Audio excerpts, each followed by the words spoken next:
Stand the test of time. You know how to love me. You know how to love me right.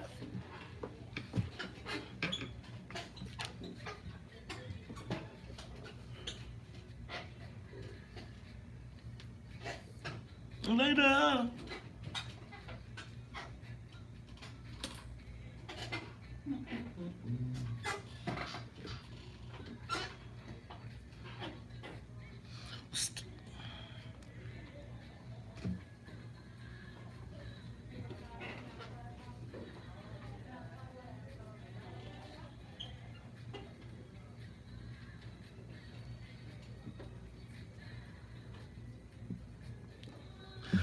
You are tuned into the Top of Chicago, 1690 AM. I'm your host, Mace Jackson. Got my co-host, Todd Stroger, sitting in. Look, y'all, I got two right in the same space. Consecutive. Cook County Board Presidents sitting right here. I got former Cook County Board President Todd Stroger, as well as current Cook County Board President, Madam Toni Preckwinkle. And as promised, I told y'all, I did not, I'm telling y'all, I was like, this Ken Bennett, you gotta watch him. It's like, Kim was like, Maze, I promise you she's gonna come back. I was like, yeah, right. The phone rings.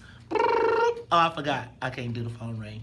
And it pops up. My son says, Dad, you plug. Because it says, Madam President Toni Preckwinkle. It's Maze, I'm gonna be there on Monday. And here she is. Madam President. You know Ken Bennett's chances, Dad. How could you not believe chances, Dad? Come on. I didn't want to take a chance. See how I did that right there? I don't know.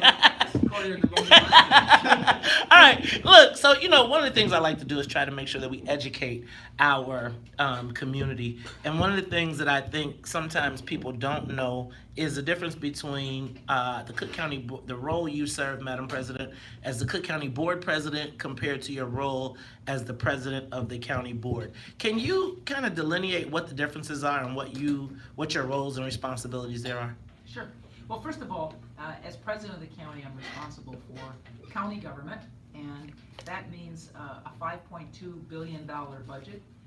And the principal responsibilities of the county are public health and public safety, as Todd knows.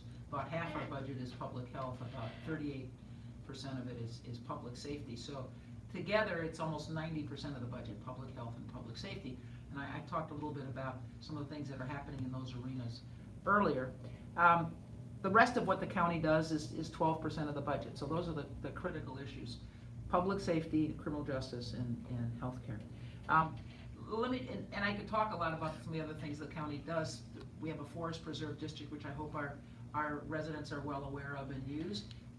But on the party side, there are 50 ward committeemen in the city of Chicago. Every ward has a Democratic committeeman and a Republican committeeman. And then there are 30 townships, and there are Democratic committeemen in the townships as well. So the makeup of the party is 80 people. 47 of them are white, 22 are African American, and 11 are Latinx. We have an executive committee, an executive board, that consists of 4 African Americans, 4 members of the Latinx community, and 4 whites. So, and that's the leadership of the party. Got it. So, Madam President, one of the things that came up so first of all, I guess my question is about the health of the party. And is the party, the Cook County Democrat, we've heard so much about the machine this, the machine that, and let's for tickles and giggles say that the Cook County Democratic Party is the machine. Is the machine broken? Is it what it used to be, and how is it going to deliver going forward? Well, first of all, let me just say, I got elected as an independent Democrat fighting the machine. I got elected on my 3rd try, and I beat the regular organization candidate. The Democratic Party of the past was built on patronage, and as a result of the Shackman decrees, and these were lawsuits against the city and the county and the state, patronage hiring is almost eliminated. I mean, there are very few direct appointments that executives can make. Almost overwhelmingly, the staff of the county is based on civil service. It's based on testing and, qualifications. So they're a very modest number of people that you can hire. And the way in which the party operated in the past, which was to reward those who did well for the party with jobs in government, just isn't possible anymore. So the party is quite different, and frankly, I'm grateful for the fact that it is different, and particularly that it's much more inclusive than it used to be.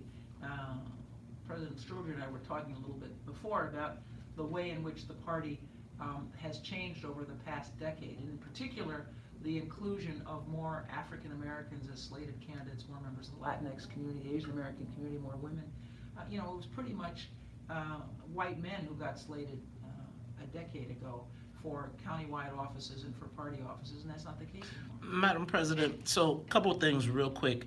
Maragos, Martwick, and Harmon were appointed to the Judicial Appointment Committee. I'm not exactly sure what the title is. Knowing how important that judges are to the black community and our outcomes, how come you allowed 3 white guys, no black guys on the committee? Well, first of all, I broke up the committees that they were previously all chaired by Ed Burke, chairman, party representative from the 14th Ward, so I broke it up. And we included a broader section of the party, both committeemen from the suburbs and committeemen from the city. And when I stripped Ed Burke of his chairmanship of the Circuit Court Committee, Don Harmon, who had been vice chair, moved up to chairman, and Michelle Harris, who is the committeeman of the 18th Ward, became vice chair. I'm sorry, 8th Ward became vice chair. And actually, we've got chairs and vice chairs for 13 committees, so that's 26 people. Of those 26 people, 12 are white, 10 are African American, and 4 are Latinx.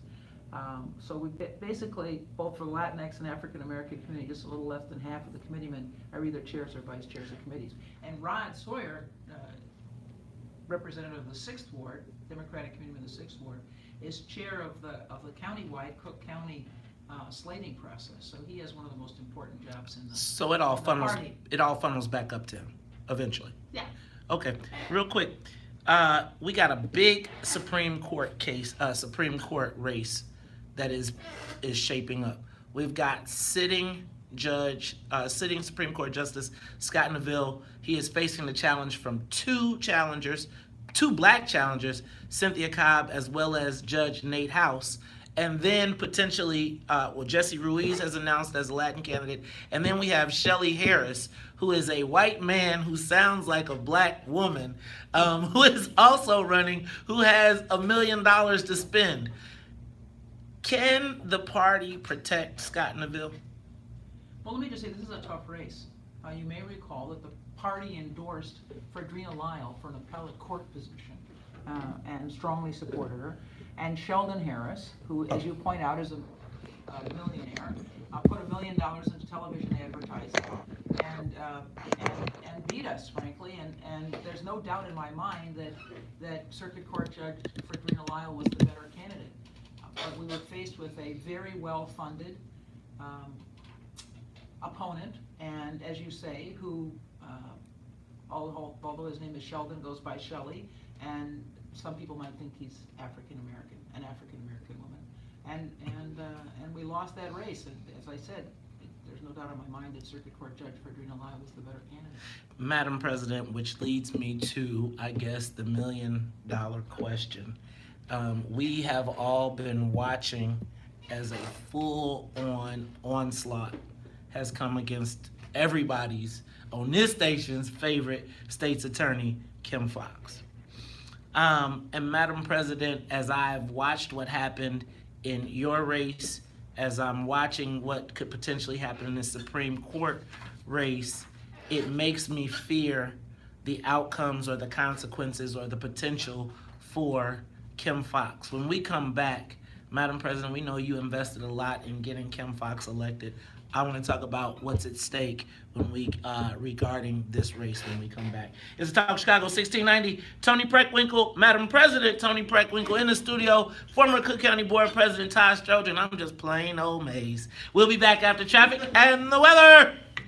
Live from the WVON News. All right, guys. $100. You know what? Is that where I got that from?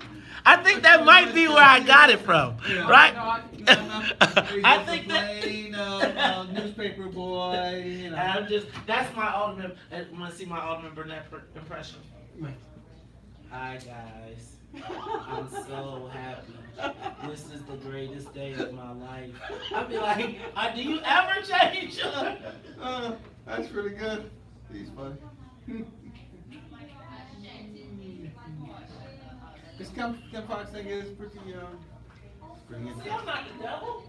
No, Maybe they're, you're right. they're gonna come after her. I mean, it already started. It's gonna be death by 1,000 cuts. And whatever Yes. little thing they can pick at, that's what they're gonna do. Yeah. And this Jussie Smollett stuff is, it's, what? It was nothing. I mean, Yeah, it was done. I don't know. I don't like to talk too much about it, but I would guess part of her problem is her office. And when you come into a professional office, sometimes, especially the first black person, there's pressure to keep everybody and say they're all professionals. Like they don't have their own preferences and didn't come under other regimes and things like that. Yes, implicit bias, exactly. And you end up keeping them, and they're not really very good for you. well, she said that there used to be people, I don't know whether they have the audacity to still do it, who, kind of had their own, 10 most wanted on their walls as if, they were, trophies, you know what I mean? Oh, yes. And they're all black people, if I've seen them. I'm not surprised about that part. But I had an attorney once. He used to tell me that in the Fed's office, it was a big celebration when they got anybody. But for somebody of notoriety, I mean, they gave you a star, and they could celebrate and have cake. Yeah, I mean, for some, it becomes personal in some ways. It's interesting. Tough being black. Thought I'd throw that in there. Well, Like you didn't know. and black elected officials, are held to a different standard. Yeah. Always gotta dot through that.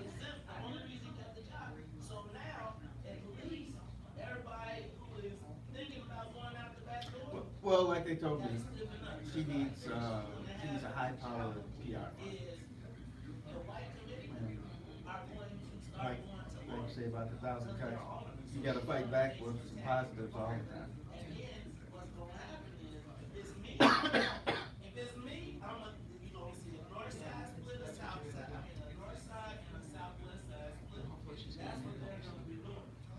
Yeah.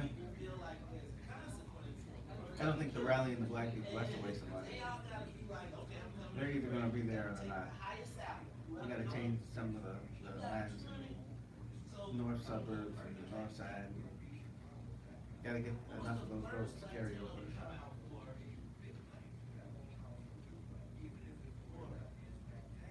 Well, she's got to get through the Democratic primary. That's where the election is. Yes. That's what we're disproportionately representing. Right. And everybody thinks Jerry Joyce is gonna be their candidate.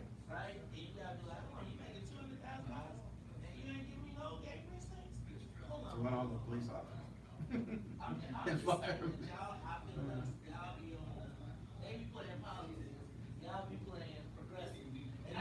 You be progressive, and then Well, the story I heard is that they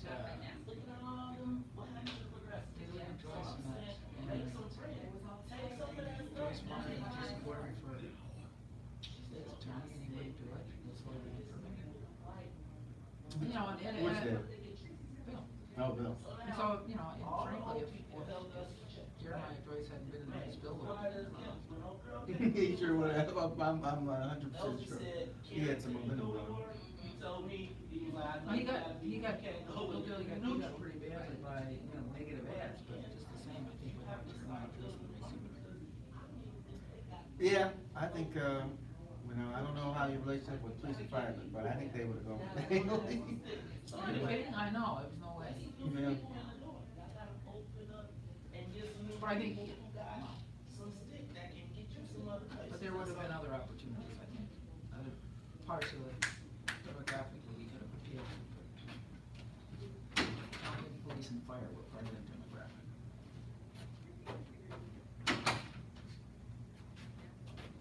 And Sposato's been, Sposato's been part of the He is the representative of Old World Chicago. He is gonna be the new. He gonna take over the spot for the old He never guys. know yet, but in this age. I think he's gonna be a combination of Verdurliak and Burke. He's gonna become the new patron saint of the cops. Yeah. Watch. He He'll already be. is. But it's the patron saint of the firefighters. Well, he about to be the cops now because he gonna start saying all the crazy. He was a police officer and a fireman, Right. so. Was he both? Yes. I just ran into Nick at the last city council meeting. He's like, "We were gonna do another show together. I love your show." Ooh, you gotta say this from front to back. Yeah, say this for a Never different you show. did love ambition, baby. For me, sugar. See, now I got an interview. I want to hear the song. What you know about that? I don't know anyway. What was they doing in the studio back there? Don't know why.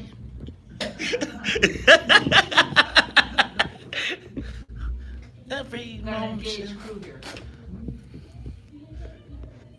Come on, Madam President. I know you love Jason Weaver. This the jam. See you. Brooke Benton, I like Brooke Benton. You up and down, and I don't even know your name. So how can we get together? Even know, but I know one thing's for sure. Like the way I do you, baby. Take my time. I guess I shouldn't be singing with the Cook County Board of President in, right? So whenever you get It's your that- show. You are tuned in to the Talk of Chicago, 1690 AM. You cannot play Love Ambition now, because it's like I want to hear the whole song, and I got so much I got to get to. If I had been 18 when this song came out, I would have liked it. I don't dislike it, but it doesn't touch me. Todd, this is the classic ultimate Chicago slow song from the 80s, 90s. This is Jason Weaver, right? And Jason Weaver, we all thought Jason Weaver was going to be... You know what, Todd? You might have to get put off the show, man. You talk about Jason Weaver's a guy, and he was from the south suburbs, and it was like we saw him on TV, and he was in Drumline, and then he drops this song, and okay, look, I know the president is like, we have business to take care of. Children at that time. So Hey man, I think some people. It's on your mind. Shoot, you probably was. Some people probably made some children to that song, man. I'm telling you, that was. I bet you. You know what? See, your chief staff in there nodding their head like, "Yup, If not, they was practicing. All right, look. Let me, Madam President. Before you change that, though, I did want to ask a question about. I got a notice about pre-slating. So, what is pre-slating? Yes. Sure. One of the things we found is that candidates who wanted the support of the party didn't really have an idea of the office, the requirements of the office that they were seeking. So we had a pre-slating session basically to remind people of the complexity of the jobs that they wanted to take on, and what it was going to take to be an effective candidate. And we thought that might be an opportunity for some people to understand that maybe they weren't quite there yet, weren't quite ready. Oh, I see. And to cut down the number of people who would come to slating as a result, because they would understand that they had a lot of work to do before they could make an effective presentation at slating. So it was an effort to kind of give a broad range of candidates an opportunity to come before the party, to give them an opportunity to understand what it took to be an effective candidate, and hopefully send some people back, frankly, to the minor leagues where they could kind of polish their skills and come back maybe at some later point and be a more effective candidate for office. How much does it cost to be slated? It's not a cost, but what happens is we do mailings, and it's usually 3 or 4 on behalf of the party, and we ask those that we've endorsed to support the mailings. Got it. It's not a cost up front, it's supporting the efforts on your behalf after you're slated. Got it. All right. So, Madam President, full out onslaught of our own Kim Fox. She was swept into office with your assistance and the release of the Laquan McDonald tape, which I'm saying that has we've been going through for the last 4 years since she's been elected, even, and now that time is coming upon us again for her to be reelected. Kim has done what we asked as related to dealing with the some of the improprieties Inequities. of inequities. There you go, inequities in the criminal justice system. But it seems like she's having a problem now. Jussie Smollett seems to not go away. Why is this thing taking such a life of its own? Well, first of all, I'm very grateful to her for the change she's brought to the office, and I'm proud of the good work that she's done. She was my chief of staff for a couple of years. We strongly supported her. I spent almost $500,000 trying to help her get elected. And as I said, I'm proud of the good work that she's done. You have to understand, I mean, she's made some tremendous changes in the office, which is the reason she's under attack, frankly. I mean, this Jussie Smollett case is a sideshow. It's a smokescreen. What people are really unhappy about are the changes that she's made in the criminal justice system. For example, she has exonerated more than 50 people who were tied to the corrupt Sergeant Ron Watts in the 2nd District. 50 people. I mean, that's pretty incredible. She said, look, we're going to make data available on our felony cases, so you can see what happens to defendants when they come into felony court. She's declined to prosecute low-level, marijuana cases, and she's working to expunge old cases. And she was a strong supporter, as I was, and frankly, all the actors in the public safety arena. That's not just the state's attorney, but the chief judge, Tim Evans, the sheriff, the public defender, the clerk, all advocates for change that reduced our reliance on cash bonds. And cash bonds penalize poor people. Because if you got the money, you can pay your cash bond and then you wait for your trial out in the community. But if you're poor, you stay in jail from the time of your arrest to the time of your trial. And that is just a profound discriminatory practice, and we've dramatically reduced reliance on cash bond with Kim's support. Let me jump in right there, Madam President, because I have no doubt in my mind that Kim has been a fighter for criminal justice reform. My question now is really practical. First of all, this Jussie Smollett, while it is a smokescreen, seems to have taken on a life of its own that keeps the steady drip in the news, and every day we're hearing a different something, and it just keeps reminding. The other part of it is, fundamentally, do people expect more of, it seems like Kim has let people out and not done the part where people think that she should be tougher on the hardcore crime. Is there a juxtaposition of the role right now which is working against her? Like, it's helping us, but it seems like in the realm of public perception, they want a prosecutor to prosecute, not let people out. Well, first of all, you have to understand that if you're arrested, you're not convicted. In our system, you are presumed innocent. And what was happening was we had very high levels of pretrial detention of people who were accused but not convicted of crimes. You have to understand, our county jails are places where people are detained. Our prisons are where people are convicted. And in our county jail, we had on average on a daily basis when I came into office, 10,000 people a day in the jail. 70% of them were accused of nonviolent crimes, mostly drug offenses. 70% of the people in the jail were accused of nonviolent crimes. But because they didn't have the money to pay their cash bond, they waited in jail until their trial. And sometimes the charges were dismissed, sometimes they were found innocent. But in any case, they were presumed innocent until they were convicted. And this system disproportionately impacts our people. You have to understand, we have 40% fewer people in the jail now because of reduced reliance on cash bond. But it's still true that 86% of the people in the jail are black and brown, and it's mostly us. This is about hyper-policing in black neighborhoods in the city of Chicago. The city of Chicago has half the population of the county, and 80% of the people in the jail are from the city of Chicago, and overwhelmingly they're black.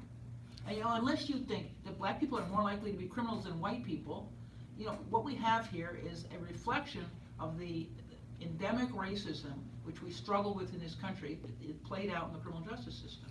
Madam President, your passion on this issue is clear. It is 100% clear. So that makes that what you said really reinforces what we believe. Now my question comes to practicality. Right? As I look at the landscape where we have all of this scandal. We've got this Neville situation going on, and now we've got Kim Foxx. I'm looking at the outcome of your race, and I saw how the progressives and the people on the north side or whatever went in a different direction. Does the party have the ability to get Kim Foxx over the hump? Do we have the manpower, the knowledge, the staff, if we are going to go against a well-funded, sophisticated, hyper media-based campaign to win? Can we do it? Kim Foxx deserves re-election. We're going to work hard for her. This is going to be a tough race. And what you've seen, particularly in the media, is, death by 1,000 cuts. And it's the Jussie Smollett case. It's, more recent accusations that people accused in domestic violence cases are out on bond and shouldn't be. And of course, again, let me make the point, people arrested are not convicted. You have to be convicted of the crime of which you were accused. And the Tribune story talked about singled out 3 cases out of almost 3,000 cases that were part of the pool. Yeah, look, there's no tolerance for domestic violence. That's not the point. And what we have to understand, though, is what we're trying to do in our criminal justice system is enable those, and primarily this is people accused of nonviolent crimes, enable those people to be out in the community as they await the disposition of their cases. And in the past, that was a privilege of the comfortable and not ordinary folks. Look, that is Cook County Board President Toni Preckwinkle. We are talking all things Cook County. We're talking about our favorite state's attorney, Kim Foxx. When we come back, we'll be back after traffic and the weather. So, Madam President, I guess my point now is, and I'm going to move this, is really... Oh, look, it's going to be a challenge, just like it was, the party supported, Fredrina Lyle for judge. Fredrina was one of my colleagues in the city council, and we couldn't elect her because she had a very well-funded opponent and didn't have the personal resources herself or the ability to raise the kind of money to compete. So I think Kim is in a much better position than Fredrina Lyle was because she holds the office and she's running for re-election. But it's going to be a real challenge. She's got to raise a heck of a lot of money, and we're going to do everything we can in the party to be supportive. But this is going to be a tough race, and I think it's really important for Black people to understand what's at stake in this race for us. And Madam President, what, in your estimation, what is at stake for Black people specifically, and for Black people? Well, yeah, look, she's trying to make the criminal justice system more fair, and they're not. Everybody's not committed to that. Now you have to look at what happened on April 1st. And I was kind of involved in an election that came on April 2nd. But on April 1st, there was an FOP, the Fraternal Order of Police, protest against Kim Foxx. And in that crowd of protesters were white nationalists. Well-known white nationalists from several different groups. And I think it's important for people to understand that. That's where the opposition is coming from. It's coming from reactionaries, it's coming from white nationalists, it's coming from people who don't want to see a fair criminal justice system. Particularly as it impacts Black folks. Man, I'm going to tell y'all, this Kim Foxx thing is real in the field. It is so beyond real in the field, and I just feel like... Look, I think it's important for people to continue to lift this issue up, and it's important for the African American press and African American media to focus on it so that our people understand what's at stake.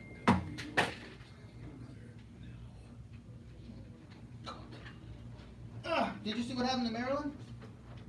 They elected a Black speaker. Maryland? They elected a Black speaker, but you know how they did it, right? They teamed up, and the Republican, so they were going to elect so the Democrats wanted the party, the Maryland party wanted a white lesbian union person. The Maryland Black Caucus. In the state legislature? Yes. The Maryland Black Caucus then had 40 votes, and the Republicans pledged 42 votes to the black person, which forced the Democrats To pick the black to person. pick the black person. It was Well, that's how we got judicial districts, the Republicans. Yeah, right. right. Telegram, Simba, telegram. Todd, tighten. Oops, sorry. Todd, tighten that for her, please. Todd. What's up? Tighten this. Yeah. Yeah. Yeah, sorry, I can't. It's easier to do the other way. Maze is used to manual labor. Ah, yes, I had to work for a living. I wasn't part of the political royalty class. I had to work at Burger King. He's one of the few people who worked at Burger King and McDonald's at the same time. At the same time. To my baby. You are tuned into the Talk Chicago 1690 AM. I'm your host, Maze Jackson. That person you hear singing in the background. Commissioner Butler had a longer career than your friend there. I'm glad your friend had a hit record though. Who is my friend? Who you talking about? Jason Jason. Weaver. You know what? Is that right? He's a movie star. You know what? But first of all, I see we're back to the electric microphone. Oh my God. Whew. All right, y'all. You know what? I'm clowning around in the studio, but live in the building is Madam President Toni Preckwinkle, and she is here about the business of the Cook County, as well as the business of the Democratic Party of Illinois. Madam President, I gotta ask, because all my homies, all the guys, you know I gotta ask the question. What's in it for the black people? But this time I want to know what's in it for the black people, for not the old guys, not the guys that have been in circulation, but for those of us that are trying to pierce the veil. What is the opportunity going forward for a new generation of black business owners and entrepreneurs at Cook County? Well, first of all, let me just say, we've made a real effort in my tenure to try to figure out how we were doing in terms of MBE, WV participation, and then to try to improve it. So the first thing we did was invest a lot of money in information technology. When we came into the county, that was an area where we clearly needed to do some work. So we invested in information technology so we could track our spending and then figure out how we were going to improve it. And so the figures I have are from the end of last year. So far we've had 190 contracts with African American MBEs, and that's a total of almost $296 million over the last 8 years. We have, I think, made a real effort to try to do better, but we've got some work to do. 67% of our MBE WB spend is with African American firms, so 2/3 of our MBE WBE spend total spending is with African American firms, and that's progress. But we still got work to do. So, Madam President, one of the things that, instead of having arguments or complaining, I want to offer a suggestion. Former Cook County Board President Todd Stroger told me that, having been the person that put this in play, one of the places that may have been challenged was the Cook County Health and Hospital System. But Brother Stroger has told me that that deal is up for review at this point, and that whole thing can be re-looked at, and maybe you can add some of the county's procurement practices to the Cook County Health and Hospital System so we can work to get that number up on that side. I'm not gonna get stuck on that, but Todd, is that what you told me? That was in a nutshell. Yes.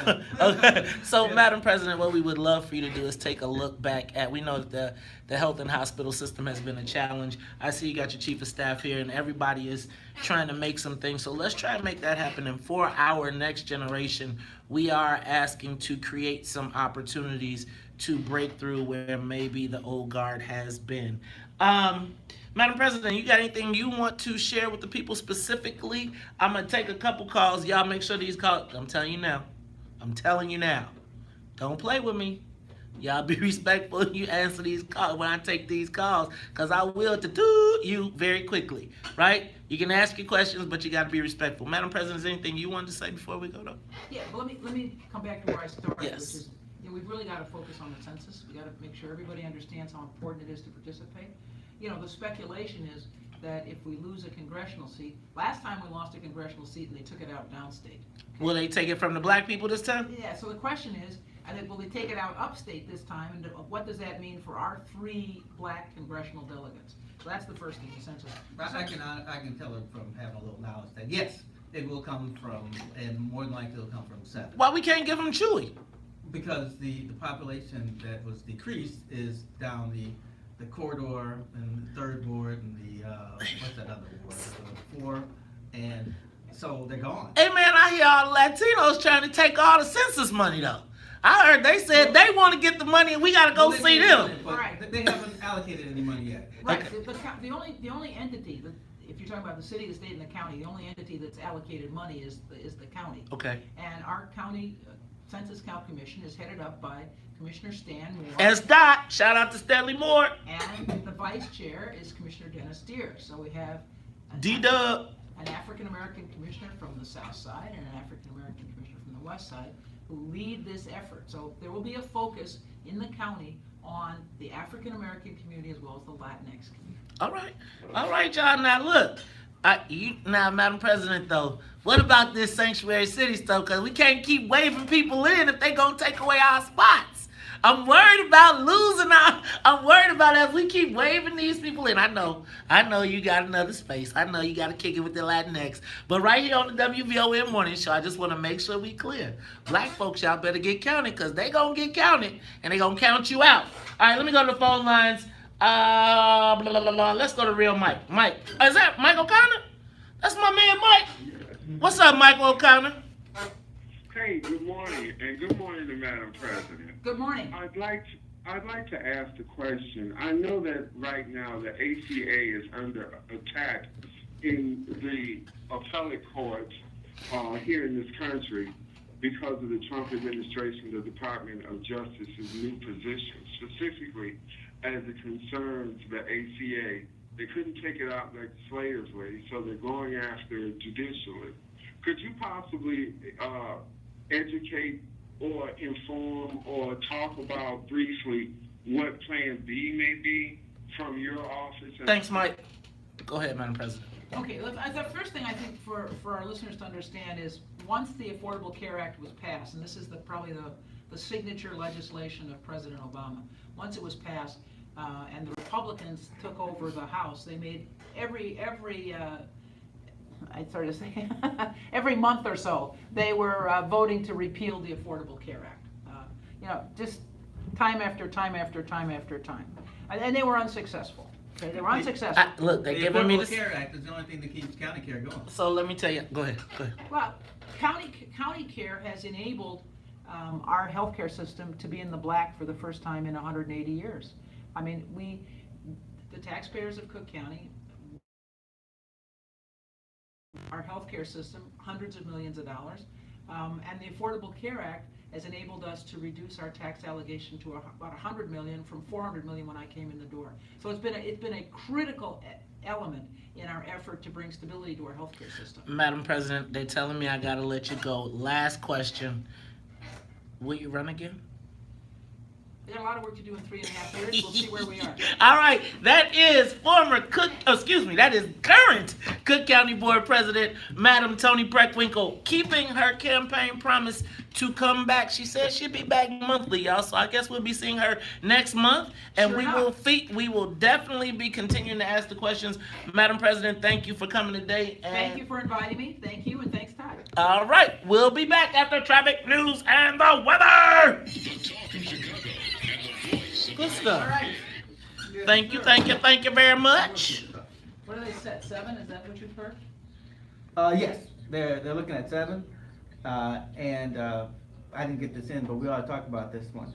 The other seat, we are 435th. There's only 435 seats, so we're hanging on to that seat by this much.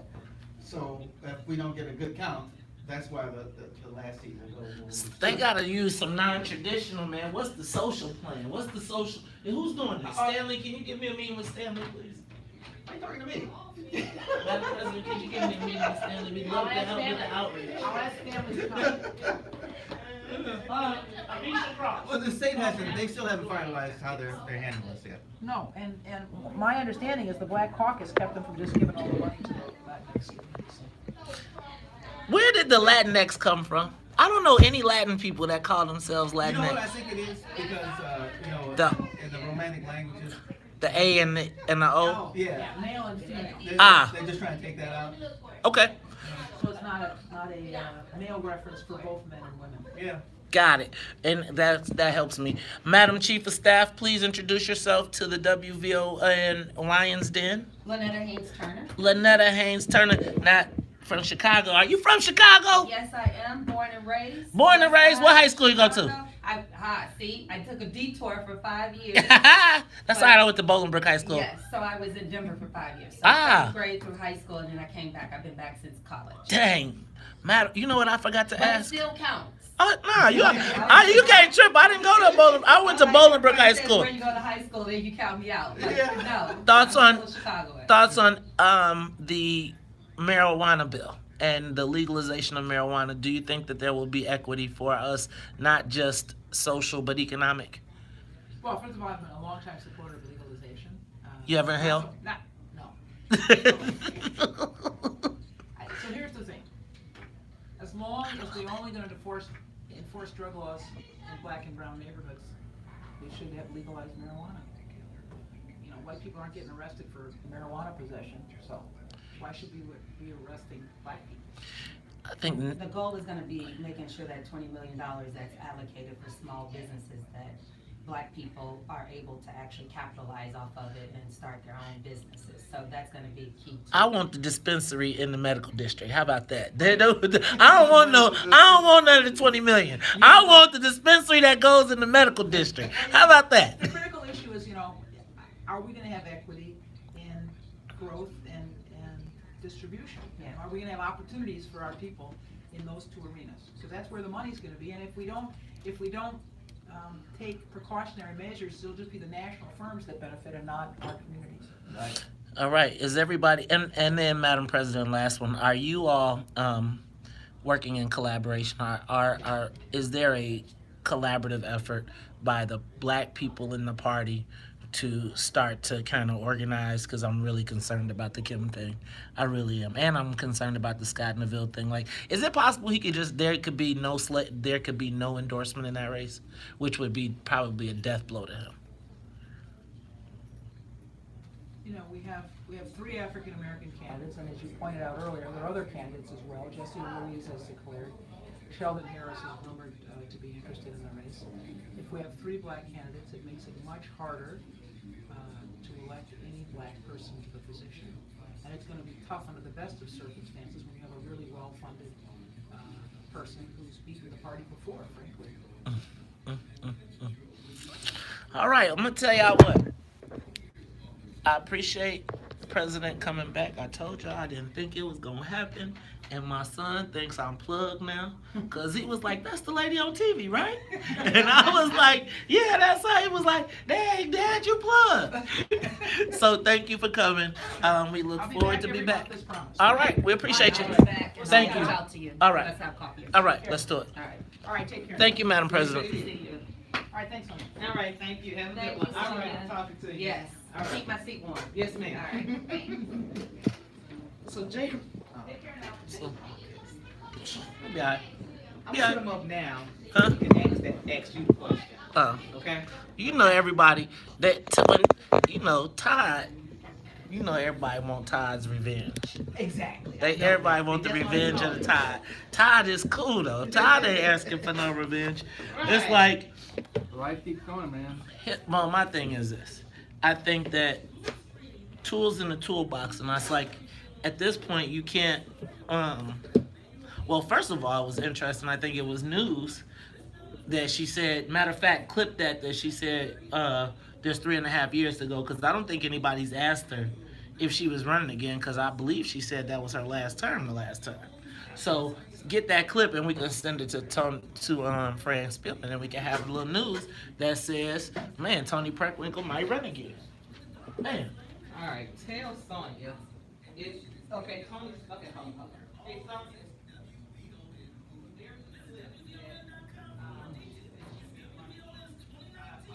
She says 3.5 years to go. Todd, I was waiting for you to say, keep the money. We mean, Burke money? Yeah. That ship has sailed. Not much of a choice now. You're unused. All right, y'all, take a moment to share the broadcast. Take a moment to share the broadcast. Did you ask her a specific question? I said, this is the last thing she said. I said, are you planning on running again? And she said, it's 3.5 years. All right. What up, Paula Robinson? What up?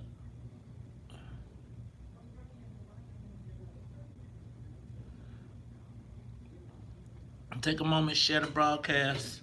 Share the broadcast, share the broadcast, share the broadcast. I'm living my best life. You're done with your Toni Preckwinkle questions? You going straight to Misha? Yeah. You can leave those. Just leave them up there. Okay.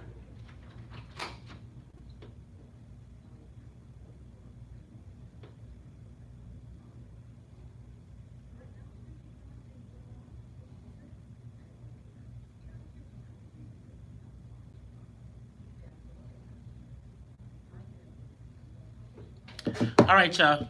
I'm gonna need y'all. Can y'all call in at 8:30 about my race? I need my West Side people to call and let me know if I can run or not. I'm living my best life. Take a moment, share the broadcast. Take a moment, share the broadcast. Take a moment, share the broadcast.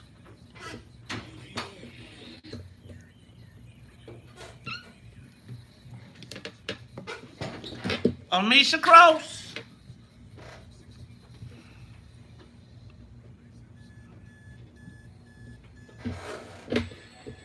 Wake up!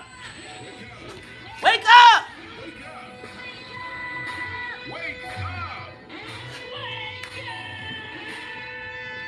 Rise and shine with the WVON Morning Show.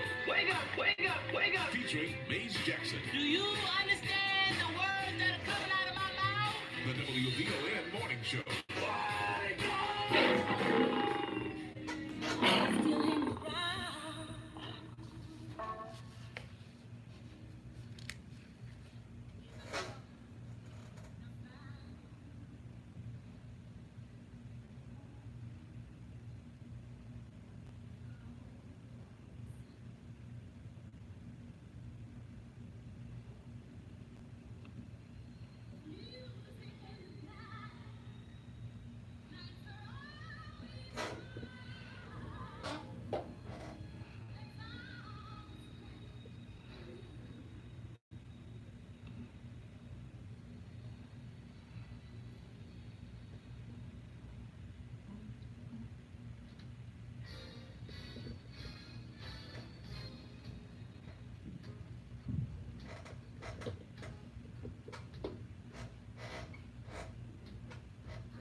Street life. I don't know if I know. Street life. Street life.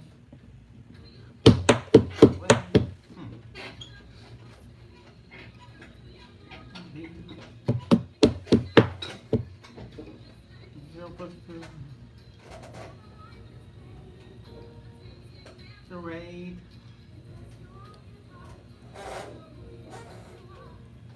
Street life.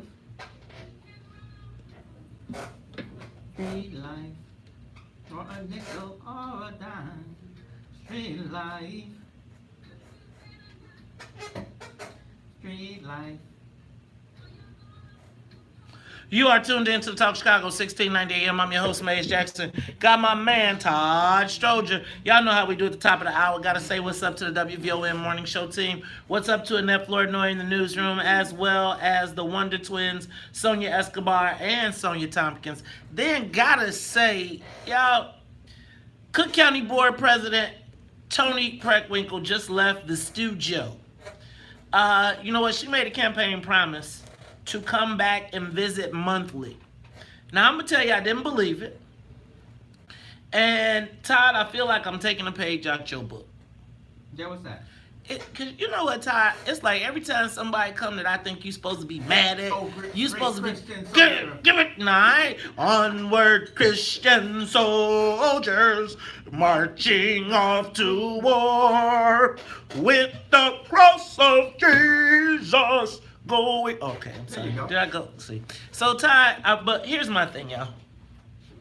We have, as Madam President Toni Preckwinkle pointed out, she's got 3.5 years as the Cook County Board President. We see that our girl Kim Foxx is under full assault, and I think it's all hands on deck. And I believe that whether, I'm not 100% sure, everything is sunk in, but what I do know is we don't have, you know what this reminds me of Game of Thrones? Uh-oh. When all I should've saw this coming. right, all the families had to come together to fight for the common good. Right. Right? And they put aside all of their years of war and beef to defeat the White Walkers. But I don't know if they're going to be able to beat Cersei after what I saw yesterday. But that's a whole nother story. Was that a spoiler? Spoiler alert. All right, but look. Spoiler alert. Good thing I But don't watch that. Todd, the plane is up at 50,000 feet, and as I'm looking over and we bank left and we are coming in for a landing because, Todd, we had a little delay, but we are now touching down in Washington, D.C. with our D.C. correspondent, Miss Amisha Cross. Amisha, how you feeling this morning? Pretty good. Good morning, Maves. Good morning, President. Good morning. Now, Amisha Cross, we got so much to get into. I'm gonna give you a bullet pointed list, and then I want to save the second half of our conversation for what I am feeling like they're setting us up for, which is what if Donald Trump won't leave? I've been watching these news programs, and Todd, you're laughing, but they said, like, could you imagine another? Hold on to the chair in the Oval Office? No. But the Florida recounts, and if there was a close election, would he say it's illegitimate and all that good stuff? But you know what, Amisha, we'll get to that after we come back after the next break. But let's start here with the Washington, D.C. Talk to me about William Barr. Did he lie to Congress, and is he going to show up today, and will they hold him in contempt? Absolutely. So, William Barr definitely lied to Congress. Now, the argument is whether it was knowingly or not, but William Barr received a letter from Mueller that he did not actually make any assertion that he knew of any of its contents. In that letter, it outlines specifically the process or the instances in which the president would actually could actually be looked at as it relates to further investigations, specifically from Congress. Again, there was no collusion, but we absolutely have evidence that there is more to this story, specifically as it relates to obstruction. So for William Barr to come out and make the statement that the president was basically cleared went into direct contradiction of the memo that he received from Mueller himself. And I think that was one of the questions that definitely was brought up. And it was hammered on by several senators. And I think that at this point, it's very smart of them to try to bring him back. All right, so they've tried, but now he's not. Is he going to come back? The thing that the Democrats did that was not smart wasn't necessarily trying to bring him back. It was that they were trying to have him questioned by attorneys instead of members of the committee. And that is something that is very rare. And the only reason that this happened in recent time was with the confirmation of our new Supreme Court justice. When we saw that happen and everything went down with the arguments about there being sexual assault, they brought in outside counsel, but they brought in outside counsel to actually interview her interview his accuser, because everyone on the committee, the majority of the committee, was male. And they didn't want it. It was an optics situation. In this case, there was no optics situation, and no Democrats could not really explain why they wanted to bring in outside attorneys and not actually use the committee members themselves. He turned it down, which I think in his case was actually very smart, because there is no precedent for what they did. All right, real quick, Mueller to testify possibly, yes or no? Mueller to testify, I think, is driving the president crazy. it'd actually be smart for him to do so. There isn't anything that I think is going to be revealed from him testifying that hasn't already been revealed within the report itself. But with him coming out and testifying and being someone who can really talk about and add some more credibility to the process that he went through to get to his results, I think would be very smart. The president, in and of himself, is extremely afraid of this, and we can note that from all of his tweets over the weekend, basically calling this something that the Democrats already failed at. They don't get a second go. If he assumed that there wouldn't be anything here that would be inflammatory towards him, he would be fine with having Mueller come to the stand and testify. All right. At the same time all this is going on, Chuck and Nancy get on the couch with Trump and cut a $2 trillion infrastructure deal. Talk to me. The infrastructure deal is very surprising, only in the sense that it goes against the Republicans in the Senate. The president has always been a supporter of infrastructure development, so I'm not necessarily surprised by the fact that he would say okay to a $1 trillion agreement. What I am surprised at is that there wasn't very much consultation with the Republicans in the House and the Senate before he did so. This is a very large amount of money, but then, as you know, anybody who has worked in infrastructure or in policy in general knows that infrastructure development is a very expensive process, particularly when you're talking about roads, bridges, and all of the things that we need to take care of across this country in that avenue. But I do believe that one of the things that came out of this conversation that rose ire for people was the fact that this was the one conversation that Nancy had with him in which the Mueller report was not brought up, in which impeachment was not brought up, and it was a very copacetic and very friendly engagement, which has not necessarily been something that has come out of this administration at all. Speaking of friendly, the first time. Speaking of friendly engagement, and we got to go to break as soon as you answer this. Putin and Trump had a phone call and they agreed the mountain was a mouse. The fact that I think that this is also an optics error on his part. Everyone knows that the Mueller investigation is still, even though it's wrapped up, the conversation around obstruction has not. And this being a call that everyone knows happened, and being one in which, again, was very friendly and cordial, knowing that he could very well still come up for obstruction, is something that I think probably wasn't the smartest thing he could have done at this point. This is less than a week out of all of the conversation around obstruction. So there's a friendly relationship there. There's a relationship there that he believes is going to exist long beyond this investigation and that report. So I think at this point he's basically just looking it in the eye of the American public. All righty. Look, Amisha, when we come back, I want to talk about what happens when this election, if it's close and Trump disputes the results and doesn't leave. We'll talk about it when we come back after traffic and the weather. More of the morning show with Dave Jackson coming up on the top.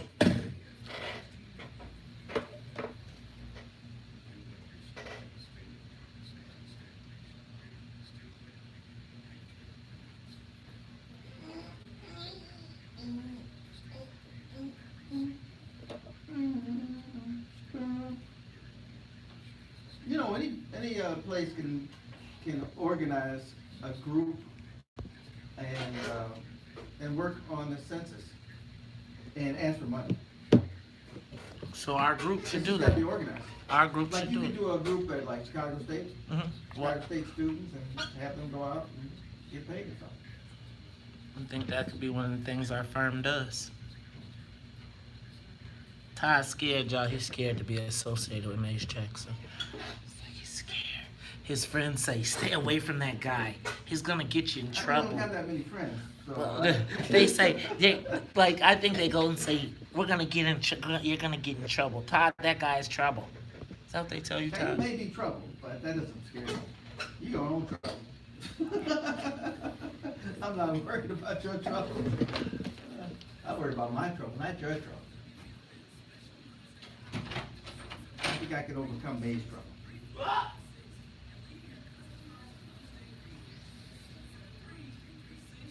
Man, Western Union, man. Shooting these down the ground. Yep. You only get one, yeah. That was a good interview, though. Huh? Learned something about the county. What'd you learn? Well, I didn't learn anything about the county, but I did learn about the priest lady. What'd you learn? Well, That it was like, get your ass up out of here. You ain't got 50 shares. Ain't say how much it costs. It costs 50 stacks. That's a lot for 4 mailings. They make a profit. $2,000 mailing for across the county. That's not bad, huh? Yeah, but who designs the mail? The mail is just so the mail is the mail campaign is a hookup for whoever the president of the party is. Joe Barrios used to give it to the used to give it to but then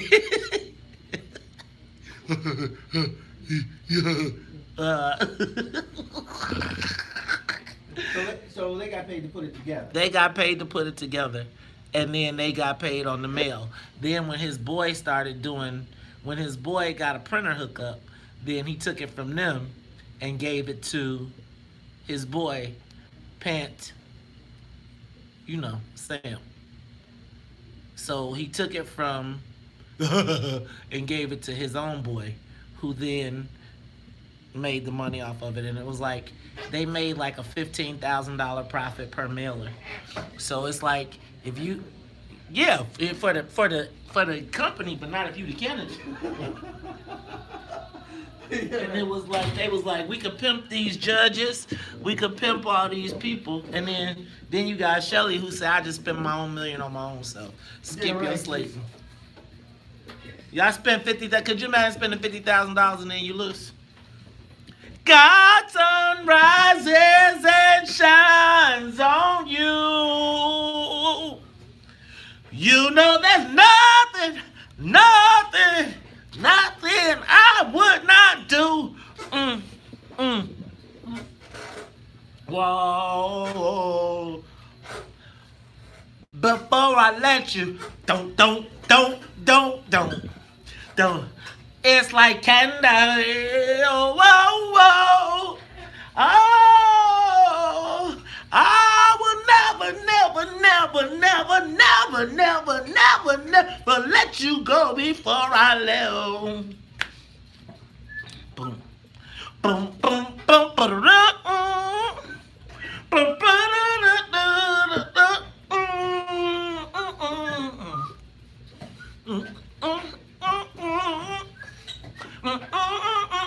I pull up to Coachella with the ghost fellas.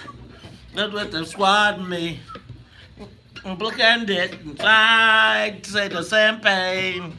I did the damn thing. Dancing all in the rain. Oh, I just want to rock the time. Just want to left inside.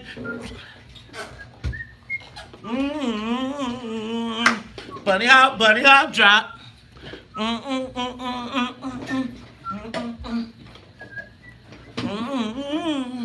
You are tuned in to the Talk of Chicago, 1690 AM. I'm your host, Maze Jackson. Got my man, Ty Stroger, and we are talking to our very own Amisha Cross from all the way live from D.C. Amisha, they are telling me, I feel like they've been setting us up for this. I've been hearing Bill Maher talk about it. And you know, Bill Maher has been pretty on top of this whole Trump thing. He's been predicting stuff. And he predicted that if this race was close, this presidential race was close, Donald Trump might not leave office. Now I said, ha, very funny. I was skeptical like Todd until I turned on Meet the Press yesterday. And Chuck Todd and the whole panel all agreed that if the race was even close or looked like it was disputed, they'd have a problem getting Donald Trump out of office. The rule of law, man. Okay, let me just break it down. George Bush, Al Gore, right? It was a contested race. Could you imagine Donald Trump sitting in the military like, watch this ballot box because it's all corrupt and all of his followers? Amisha, am I crazy? Or is there some thoughts to this, the crazy outcomes from Donald Trump in D.C.? No, I definitely think that there is a lot of very strong suspicion there, but, well, obviously we know how legally there's only so much he could do.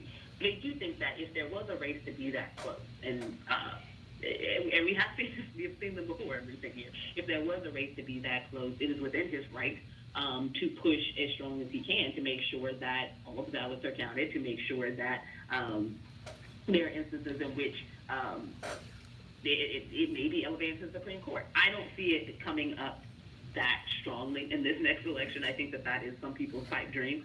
I do not see it being a runaway race for anyone, to be honest. But I definitely don't see it being extremely close either. What I do find interesting is that in all of this discussion, we look at all the voter suppression efforts and electioneering and gerrymandering and what that means for our elections moving forward. Those have typically always been in the favor of conservatives. So for someone to now make it seem as though if this thing gets closed, there may be some electioneering efforts that cause it to tilt in the leanings of a Democrat. I think that everyone should scratch their heads as to how that would happen, looking at the current makeup of the map. Now, Amisha, with two more people are entering this race, one of them being Bill de Blasio. With all of these, what is it, like 22 candidates now for the Democrats? Absolutely. The question now becomes, with 22 candidates, will they destroy each other before Donald Trump has a chance to shred them? The sad thing about having 22 candidates is that at least the top five will. I mean, those meandering at the bottom, it doesn't really matter. But among the top five, the battle to be the one who turns out on top means that you're doing all the oppo research, means that you're pulling up all of the things, and in Biden's case and in Bernie's case and a few others, you have a very elongated record in Congress. Some of those views from 20 years ago are not the views of the American public today. So I think that there are some things that we're going to see that actually are gimmies to the president, because they're going to try to throw as much on each other as possible to ensure that they cut some people off at the knees. In doing that, they automatically have created an environment where the Republicans have a strong advantage. Let me ask you this, and Todd, I want you to tune in on this one. Mm-hmm. Are we watching the erosion of democracy as we know it? Are we rapidly moving to a place? You got socialists, you got fascists, you got capitalists. Where is our political landscape? Because I feel like it's getting further and further and further apart, not coming closer together, and I'm not sure how this thing plays out. This is what people, other than America, this is what people think democracy actually looks like in many places, where you have all these groups and they don't agree. And I talked to a class the other day, and they were suggesting that we even have, oh man, I forgot the term they called it, pluralism. Basically, if you are the Green Party and you get 5% of the votes, and you get 5% of Congress. That would be an interesting spin on what we do. And also, they think this whole president thing is kind of crazy. When your president's acting up, you should be able to kick him out. Wow. What do you think, Amisha? Are we watching the erosion of democracy? I actually agree with the president here. One of the things I think we have. Hey, don't sound so surprised at that. One of the things we actually have to understand is that in a global context, the way that we run elections here is actually very different as a democracy. Because essentially, we have created a two-party system where there is very little room to be someone who does not, follow in lockstep with every single mantle of the party. And in other countries, we don't necessarily see that. You have areas where across Europe, you may have 30 or 40 parties on the ballot who aren't that much different from each other ideologically, but there are some very specific leanings that they may have that makes them break off, and they're still able to function. I think that here what we're seeing is more and more people being emboldened to actually step out and say, okay, well, I don't agree with this part of what this party's mantle is. And the Democrats are just having a harder time because they didn't go through this earlier. We saw the Republicans do it with the Tea Party. The Tea Party emerged, the Republican Party came out, and, they had some hard growth during that process, growing pains, but they turned out all right. Democrats are still having a very hard time wrangling what this new socialist democratic thing is, if it's going to last, if it's just 3 or 4 members in Congress, or if this actually matters to the large scale of the Democratic Party, and identity issues when it comes to race, when it comes to a growing more brown population across this country. You know what, Amisha, I got to stop you right there, but it is always a pleasure to have you on the show. Tell us where we can find you. Absolutely. You can find me on all things social at Amisha Cross. You can also catch Crosspoint and America This Week. I'm probably going to be on tomorrow. They just sent me a message about it. You tell that Roland Martin he gonna have to pay me. You tell that Roland Martin he gonna have to pay me. Look, I'll be discovering all the great talent. Then they want to come take them, turn and be national superstars. Don't you forget the little people, Amisha. We appreciate you.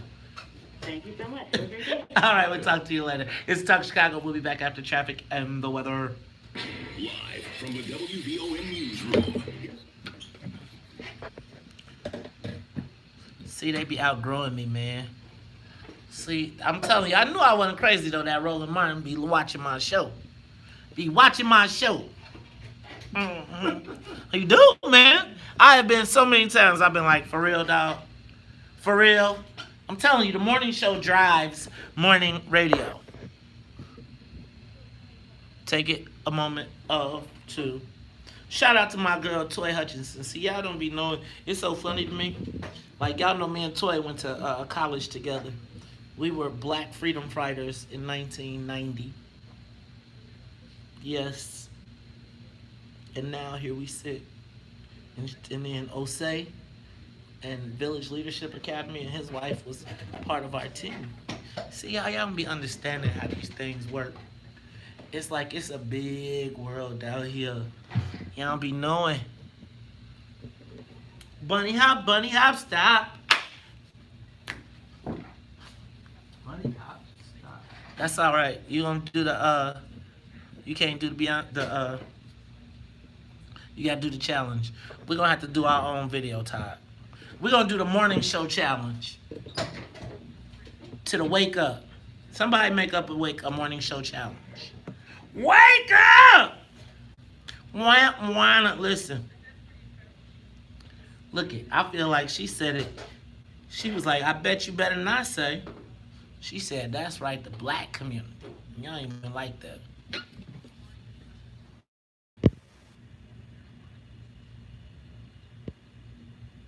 What up? What up, cuz? Hey, cuz. Hey, you should check out what's going on over at Ida. I'll tell you later. What up, Albany Norton? What up, Ready Rock? What up, Albany Norton? What up, Spam? What up, Hassan? What up, Arness? Hey, y'all, don't forget what's in it for the black people meeting tomorrow. What's in it for the black people meeting tomorrow?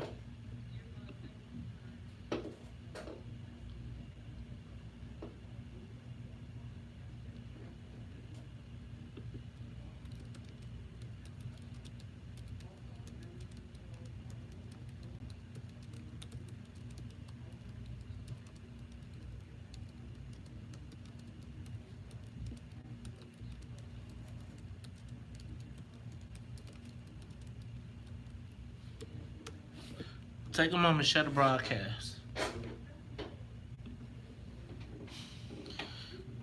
Bro, Edward, what time is the event today? Tamiko, what time are you going?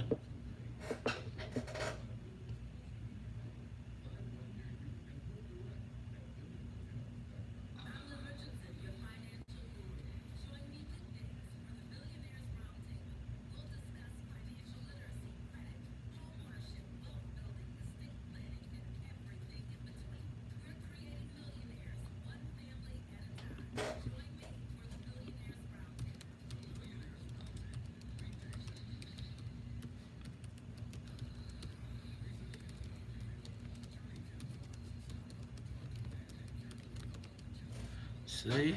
What tell you?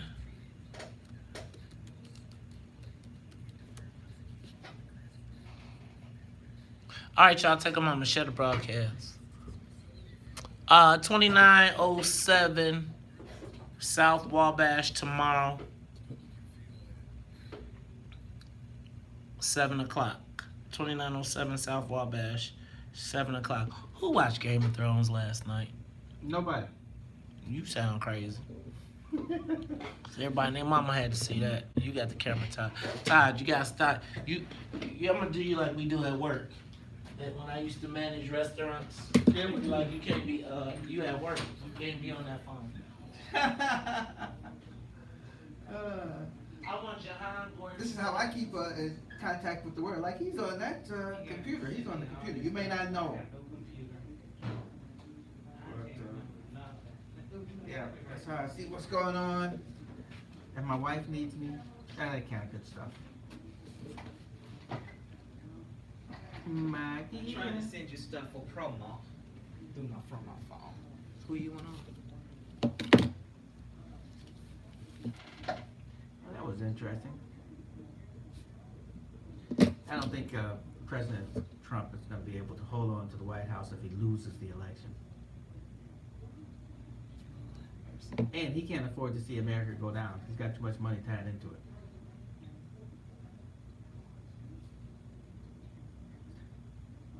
The revolution. Do they know what they coming on for? That's them. Yeah, they're the chief sponsors, chief negotiators for the marijuana, All right, what time? cannabis. It'd be great to get them on the 7th. You gotta do your live Give it read. to me. I'm working on getting a guy from Maryland, Toni, Uh-huh. about them electing electing No, speaker. it's not. It's not updated. Okay, well, if it ain't updated, I'm gonna read the same one. The BL now. Come on. Yeah, he can read the last one that was in here. I know. I'm gonna read.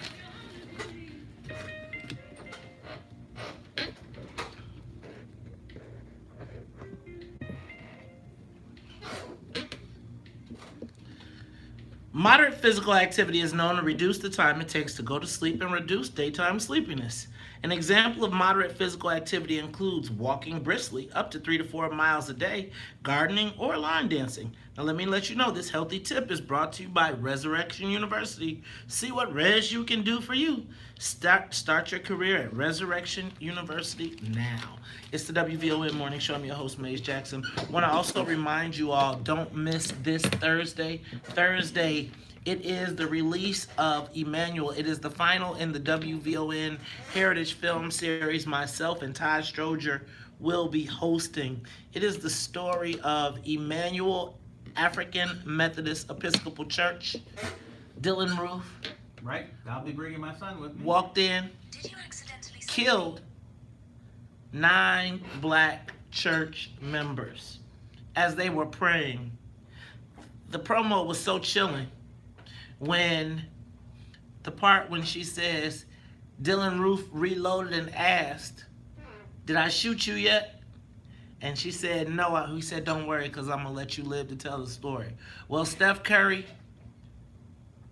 and Viola Davis have produced Emmanuel. Todd and I will be hosting it before it makes it to the theaters. Get your tickets, $8. This Thursday, Black Box Theater, Kennedy King College, 63rd and Halsted. Do not miss it. Brought to you by ComEd and the AIDS Healthcare Foundation. This is the WVON Morning Show. I'm your host, Maze Jackson. Todd Stroger. Todd, can I read something to you? Yes, you may. So this caught my eye, and shout out to my girls, Jahan Gordon Booth, as well as Senator Toy Hutchinson, State Representative Jahan Gordon Booth, and State Senator Toy Hutchinson. Now, you may have heard them before, but why am I giving them a shout out now? Because they are the lead negotiators for the Black Caucus on this legal cannabis bill.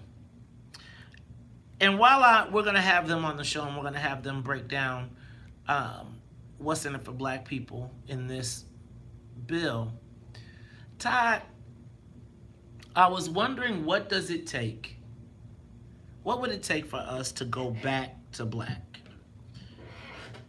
The return of the black people, not the people of color, not black and brown, not minorities, but the return of the black people. We saw it happen, Todd, in Maryland, where the Maryland Black Democratic Caucus, the Democratic Black Caucus in Maryland decided that they were going to be black before they were Democrats, and essentially wound up getting the black power for the Democrats. Yeah. But the Democrats had convinced them not to be black first. They convinced them that being black would be a hindrance instead of a help. They almost had black folks convinced that it would be better to have a white lesbian as compared to one of their own as the Speaker of the House of Delegates. Think about that. When someone can convince you and you agree that their ice is colder. Todd, I'm ready for a return to black. And I've been talking smack about this this legalization of cannabis. Because I said, what's in it for the black people? Nah, what's in it for the black and brown people? Nah, what's up in it for the minorities? Nah, what's in it for the people of color? And I said, I don't want to just hear about social services. I don't want to hear about everybody just getting out of jail. I want to talk about money for black people. So imagine my surprise when I opened the Chicago Tribune and an op-ed penned by a member of the Illinois Legislative Black Caucus, of whom on many occasions I have lambasted. Let me tell you, it began with an op-ed and it opened like this. The title of the story was, "Give African Americans an Equal Chance to Prosper in the Marijuana Industry." The next two sentences of the article, "It's a bitter irony that the black community paid the highest price when the government was waging its misguided war on drugs. But now that cannabis legalization looks likely, guess who's in danger of being frozen out of this new opportunity? The black community." That's right, the black community. Did you hear that? She said, that's right, the black community. She didn't say African, well, they tried, they touched it up at the front. But she said black people. And black folks, is it possible that we can now go back to a place where black is the thing to do? Where black is the place to be? Where we can now look at each other, look across the lines, look in front of, I don't care what white person walks in the room, I don't care what the allegiance is. Is it possible that for just these next few decades, that we can return to a time when we took pride in being black and took pride in owning and taking what was ours? You see, this cannabis thing, white folks are trying to figure out how they could cut us out. They will tell you about all of the issues that impact how they're going to help us. They're going to build you a community center. They're going to make $1 billion and build you a community center. Todd, do you think that we are reaching a point where black people start to feel, do you think that we're reaching a point when our black elected officials are black first? Or do you think this is all like a smoke screen until Madigan calls? No, I don't think this is a smoke screen at all. That's one thing. Madigan doesn't call the Senate. He doesn't call the senators. Hopefully this is a sign that, this is a sign. Now the thing is to keep people focused and keep them determined to stick together. Because, if one person falls and the whole thing starts falling apart, and next thing you know, I'm not staying. But I think you can keep this together, and I agree with you. We have to keep our issues. You keep a black issue And then if the brown people stick together and they have a brown issue, then maybe you can work together, but your focus is the people in your district. So that's what you're fighting for. Is it time for us to just stay black only? Like, if you want to come on, you can. You can tag on. You can put an amendment on the bill. But is it time that black folks return to black? Is it a time that we can all sit in the room and say, I know you think you're a special Negro. I know you went to St. Ignatius. I know you went to Bolingbrook. I know you went to Carver. I know you went to CVS. I know your mama made you be in Lynx. And I know that you is a frog and a snake and a Greek and a dog and a cat. And I know we got all these divisions of black people. But is it possible that right now we are at a time when we can take all of those labels, put them under the black flag, and march to battle and take what is rightfully ours? Todd, I'm telling you, there's a rolling black awakening happening, and it's time. Todd, do you ever see a time? I mean, I think I ain't never heard Toni Preckwinkle say black so many times in my life. Hey, maybe it is a time because, you know, what it appears, at least in this state, we are more on the bottom than there are in other states as our unemployment rate is tremendously high. We see all the things we are left out of. Now, what I do hope, though, is that they try to force a disparity study. I hear they want to use a disparity study from some other issue, but I think for the sake of court challenges, they need to do a disparity study on this. Well, I'm going to tell y'all what. Black first. And I'm tired of studying. I already know. They don't need to study. I know the answer to the test. That sounds nice and all that. But when it goes to court and the court kicks it out because you said you can't prove it, then you're back to square one. And so I'm saying they've been doing disparity studies for the last 20 years. That's why it's only 0.7% black business at the state of Illinois. I'm going to tell y'all what.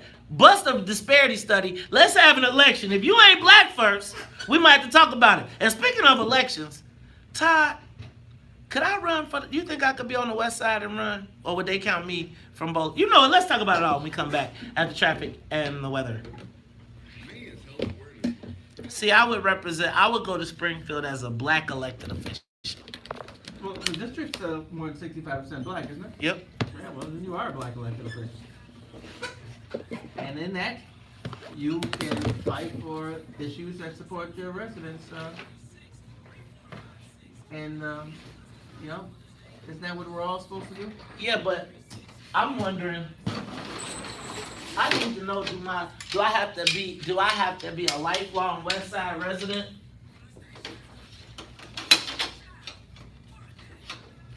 Or could I just be a good candidate that would do a good job for the people? But I want to know: can I beat the elected? All the well, as you well know, all the reps aren't lifetime people. I mean, you know, I guess where I come from, just about everybody. No, of course, in the beginning, people came from different places. Like, you know, John Trotter, he grew up on the lower end, and then he moved down to the ward. Up to the ward. Yeah, up to the ward. So yeah, I mean, yeah, that's nothing new. People always come in. Hell, Wilbur didn't grow up in Chicago. So yeah, you can do it. I mean, you live there. How long you live there now? I lived in that specific place for 3 years, but I've lived on the west side for 10 years. Yeah, I mean, yeah, you live there, you talk about it. People see you as a west sider. And you know how elections are. Where are the votes? Find the votes and run after them. You know, different people care about different things. I doubt if anybody cares if you were born in the west side now. I think I could get white votes too. That's another thing. That's what I was thinking. Yeah. I could get white votes. I know how to talk to white people. And white people, even with all the black stuff that I talk, the only people who be mad at me about the black stuff I talk is black people. White folks be like, it makes sense to me. That's what they expect, right? Well, I mean, I would let my cousin in. Hell. Shoot, I got a bunch of deadbeat cousins, but they're all working. What are you talking about? Can I get y'all to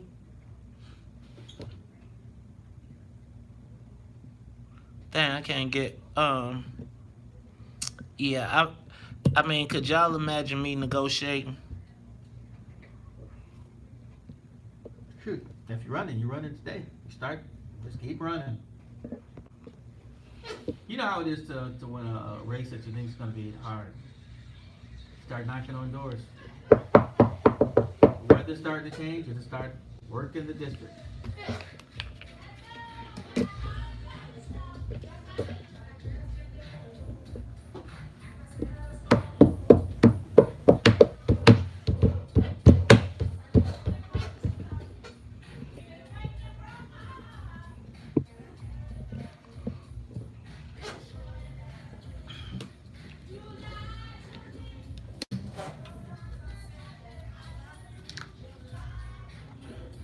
Once I tried, yes, I tried. Some people are saying this is the greatest song of all time. This could be one of the best songs of all time. Yes, I took it. Yes, I cried. Return of the Mac. I'm literally speechless. This is one of the best songs, though. Everybody got to say the words. Here I am. I mean, there's nothing wrong with the song. Return of the Mac. I don't think it's got that Return kind of the Mac. Look, here I am. You are tuned into Talk Chicago 1690 AM. I'm your host, Maze Jackson. Todd. Yes, sir. You know what? I was thinking about, there's an open seat. And I was thinking about running for it, right? Oh, really? Yeah, man. But then I was thinking, like, some people say that because I didn't grow up on the west side, that nobody would vote for me. But I guess my thing is, it's like, again, here we go with these divisions among black people. I don't think on the ballot there's like parentheses and it says west side. And there's for other people it says Bolingbrook. No, I don't think that's right. So, but let me ask but it goes to my point of these divisions and classes of black people, right? Where everybody thinks they the special black people, and they look for a reason to divide us instead of bringing us together. And so, Todd, is it? But when I saw my girl Toy Hutchinson say, "Guess who? What? Guess right? Black people. That's right, black people." I said, "Is this thing on? Is this thing working? Is this Illinois? That black folks could speak for black folks first, and it didn't make a difference what the Democrats Party said, but who was in the best interest of black people?" Right. Let me ask you, Todd, can we go back to black first? Can we be black and in the best interest of black people before? See, I'm going to tell y'all, what winds up happening is white folks convince us that we're going to be doing too much for ourselves. They convince us that, oh my God, if you do this, you might help the black people. You might help too many people. Todd, I'm having a problem with everybody. I feel like it's time to be monolithic. Can we be monolithic when we talk to white folks and then we get to the room, you could be in whatever camp you want to be?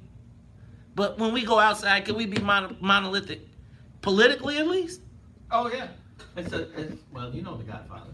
Never go outside the family. What did he say? You never discuss family business outside the family. Yes. When that was one of the problems I had when we were downstate. Is sometimes the black caucus would get together and we say, we're all going to go 1 foot to the left. And then you get out and then 3 hours later, somebody went 2 feet to the right. And you're like, what happened? I thought we were all doing this together. Well, see, that's the problem. It seems to me that our allegiances are not to black people. I feel like we got to start making black people be accountable to black people. Let's go to Brian. Brian, you on Talk Chicago 1690. Can we go back to black? Brian, you on Talk Chicago? Okay, let's go to Eugene. Eugene, you on Talk Chicago 1690. Good morning, my brother May. Good morning, bro. Good morning. Hey, I want to salute you, man. While they talking jewels, you dropping jewels, brothers. I appreciate you. And let you know, man, you're a mighty, mighty, mighty king of God. But I want to get to the point. Yes, we can. I believe we can go back to being, keeping race first. But most important, what we're going to have to do is remove the slave chasers and put the dream chasers first. We got to clean the house, baby. So Hey, I think one day, man, you should bring me up there with my little hyenas, man. These young gobbles out here with me, man. And I'm out here to save souls. But I'm gonna tell you this: I believe in my heart we can. We just gotta clean house and quit eating the dog food from these two-legged dogs that been sticking four-legged dogs on us. And I bet you it'll be a clean house. Hey, peace to you, bro. Yo, Eugene, man, we gotta talk about that, man, because it seems like we gotta get us a team together, brother. And it seems as though we need to have more black people that are ready to stick together on all levels. You know, people always say, Maze, what about the young people? What about the young people? Man, I want the young people too, bro. I really believe that for us, it's time for us to start thinking black again. Black first. You know, when I beamed with pride when I opened up that paper and saw somebody talk about, in this industry, black, do you know how fresh it is to not hear people of color? Mm-hmm. That she put black in there with no brown, no Latinx, no, we didn't have to tiptoe around, excuse me, I don't want to offend nobody. Nobody is ever worried about offending black people. No. Nobody is ever like, do you ever seen anybody when they get in their bag be like, wait a minute, did we think about the black people? Have you ever heard the Latinos be like, pass, not, we don't want that till the black people get this? No, I've never heard that. So Can I tell y'all what?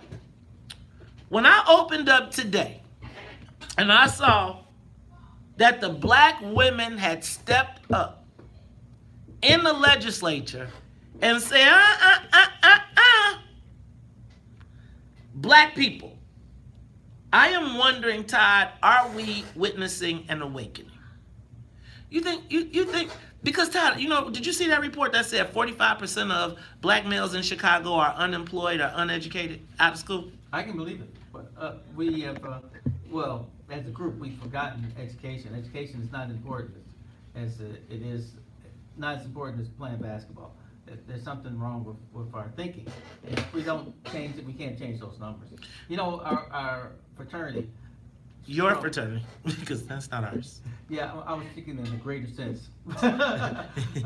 Our fraternity has a old motto. It started out as go to high school, and this is, you know, like 1940 or something. And then I believe in the 50s became go to high school, go to college. And we're still in the same boat. I mean, this is 2019, and we're still talking the same thing. Go to school. And I don't want to hear that thing about everybody can't go to college. That's just saying we're not all smart. Sure, everybody's not going to college, but if nobody goes, we're not going to advance. You know what, y'all? It is now time for us to really start looking out for our own self-interest. Can I tell you what? White people pay. So let me send a shout out to my people in Springfield. Thank you. Like, dear black people, you ain't got to spend no time, no energy worrying about white folks. Because can I tell you what? They going to take care of their own. You don't got to worry about them. They going to make a way. But now it is incumbent upon us to make our way. How do we rebuild our society, our infrastructure? You know, today I had Cook County Board President Toni Preckwinkle sitting in. She said she had a $5.6 billion budget.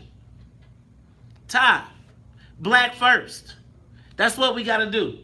Hey, y'all. Oh, shout out to Gemelita Tillman. I will be at her event tonight at the gala receiving my award. Y'all, shout out to the Tobacco Road Foundation. Hey, for Annette Flournoy in the newsroom, for Miss Sonia Escobar and Sonia Tompkins, for my man Ty Stroger, I am the host of the WVON Morning Show, Maze Jackson. And if you don't like it, you can still tell them. Maze said, we out of here. Peace. Dang, I did not have Gemelita's joint in front of me. I should have wrote that down. I'm going to do a flyer page. All right, y'all, take a moment, share the broadcast. Share the broadcast, share the broadcast. Who was doing all that screaming? Did you hear that? Yeah, I thought that was just loud talking outside the door. No, they would fuss me out. All right, y'all, peace.